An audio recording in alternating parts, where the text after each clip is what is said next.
Hi, crafty friends. This is Amanda. I'm an independent Stampin' Up! Demonstrator. Welcome. Thanks so much for being here. I really appreciate it. I wanted to play with Inspired Thoughts and Beauty of Friendship. For me, they're kind of interchangeable because they have these great dies that are bare trees and some sentiments. I really like that.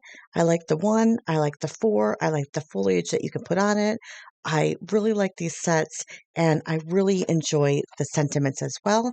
I think that both of them, um, they could work well together and could coordinate with each other, or I think they're perfect on their own. I need to make a sympathy card and I need to get it in the mail pretty quickly. So I choose to make both of these cards um, and see which one I like. So here I'm going to cut out 3 or 4 die cuts of the same image and stack them up to give them some heft, some weight, make them look prominent on the card, give it a little bit of dimension. Unfortunately, I chose to use my Barely Art Glue and putting it on the die cut itself did not work very well. Using a sponge did not work very well.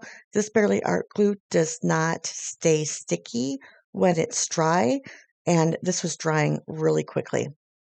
So I did not get a very good, uh, they did not adhere well together, which in hindsight, I should have used my Tombow Mono. I want to put these on a panel that is 4 3/4 by 6 3/4, which is my standard 5 by 7 panel. And I'll just cut those. White on white is what I'm looking for. Want something very simple, very elegant, reserved, respectful. My sympathy cards have to be a certain way. I don't like lots of color on them.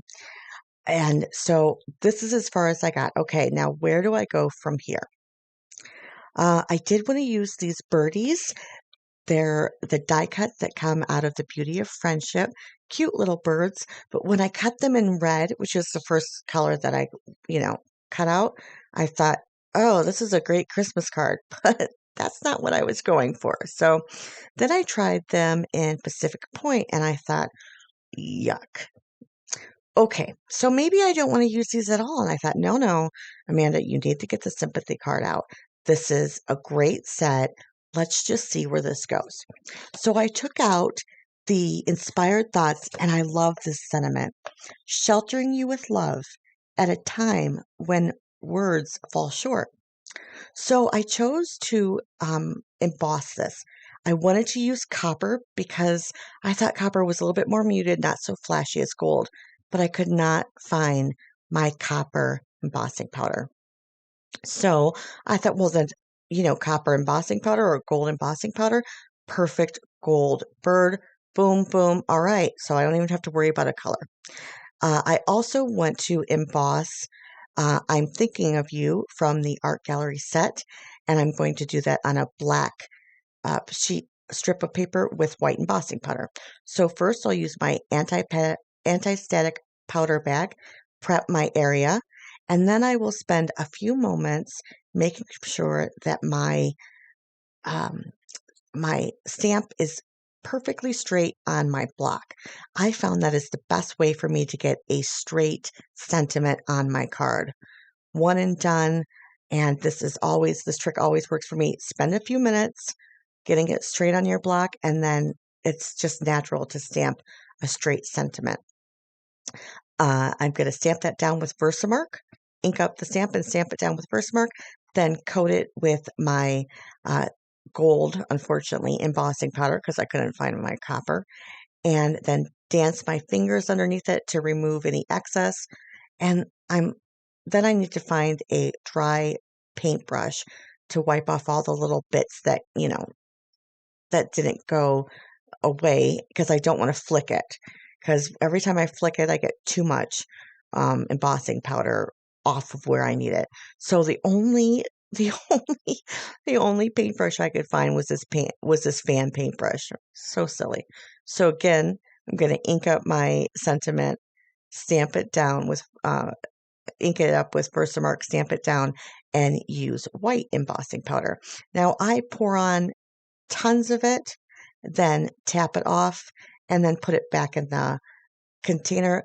I'm not frugal with my embossing powder on my sheet and try to, move it around. I just dump it all on there, and then I always have a sheet underneath it, and then I can pour it back into my container. It doesn't waste. It's perfect. I'm going to heat emboss this with my heat tool. Stampin' Up! Has the best heat tool because it has a warming setting and a, embossing setting, so it's perfect. I'll put the trees down and cut these out, thinking, all right, this is coming together pretty good. I can't find my little bird, but I will here in a minute. I'm always losing my little die cuts. I need to go back to putting them in a little container. So I think, okay, I got this. The bird is fine. It needs a bird. It needs something. I don't want to go with black. No, no. And here, I can't visualize things in my head. I actually have to die cut them out and see them, which is kind of hard.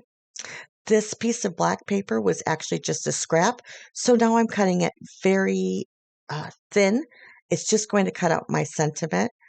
Oh, I really need a sentiment strip. I'd love a sentiment strip that's just, you know, a small rectangle. Unfortunately, I cut this short. I cut this right by each of the words. So there's no extra black. And I think that I would have liked to have, just a little bit on each side. So I'm deciding where to put it. And I end up putting it on these trunks, which I like. I am going to use some more Barely Art glue, which is not the best glue for this particular activity, to glue this large tree down. I try to get as much glue on there as I can, but I got too much glue, so then I tried to dab it off. I am using my silicone mat, which of course you see all that mess there, but all that glue will just come up really easily with my fingers or washing it off. Then I'll use an acrylic block to, keep that down, make sure it doesn't curl up, make it perfectly flat so it stays there. I do find at this time my dot runner, which is my favorite way to glue intricate things down, because the dots only really, they adhere to the paper, not there's not the air. So it works perfectly. And you can use the silicone mat for that as well, and that's really helpful. So if you don't have a silicone mat, you need to, think about it. It's a really inexpensive tool. It's one of the least expensive tools you'll get with the best benefit. Then I will take my 5x7 card, which is, of course, a card base of 10x7 scored in half at 5. So it will be a top folding card. I like both of these. I don't want to use another card base, so I'm just checking. Where do I like this? Where do I want this to go? Do I like this one? Do I like this one? Like I said, I have to see it. So my sympathy cards have to be, I'm so anal about my sympathy cards, but really, those are probably the only cards that I am very particular about. Very neutral coloring. I want this to be comforting. I like the idea of these 4 trees standing together, like, I'm going to stand by you. I'm thinking of you. I'm here for you. Kind of representing, like a family or a group of friends, um, you know, together saying, we're going to get through this. This is a tragedy. I'm sorry for your loss, but, with me standing here next to you and your friends, you can get through this. But I also like this very simple tree with this amazing sentiment. I love the sentiment. Now, this card needs some sort of embellishments because this is a simple card. I actually think that I need to have one more panel, like 1/16 smaller. It could be in white, it could be in gold, but I don't think about it while I'm making it. So I figure I'm going to use this gold trim, and this gold trim is in the new catalog along with these 2 stamp sets. It's called Simply Elegant Trim. You get both silver and gold cord for $7.50, which is just great. I'm going to make a bow here and put it on the trunk. I messed with this bow for a long time. I don't know why, but you know me, the best way to add this to it is a glue dot. All right, so something's not right. I don't like either one of them, but I've got to send out a card. So I think let's go back to the sentiment and listen to what it says. It says sheltering you with love. And I figure so we need a heart. Screw the bird. What does the bird mean? Bird means nothing. Unfortunately, I only find the heart that has the edging around it and the inside heart. So, oh gosh, what do I want to call this? You know, the outline. And I don't like the inside heart, and I don't want to put an outline heart on there. So, like, you know, your heart's broken and it's empty. That's not the real sentiment that I want to use. So, I tape these together using some um, washi tape, then cut around it. That's the best way to put, you know, the outline and the solid together with washi tape on the back and then just, you know, cut around it. I wish I would have had just the one single heart that was this size because I wanted, a, you know, a really big, a big enough heart. You know what I mean? Something that says, you know, that draws your eye.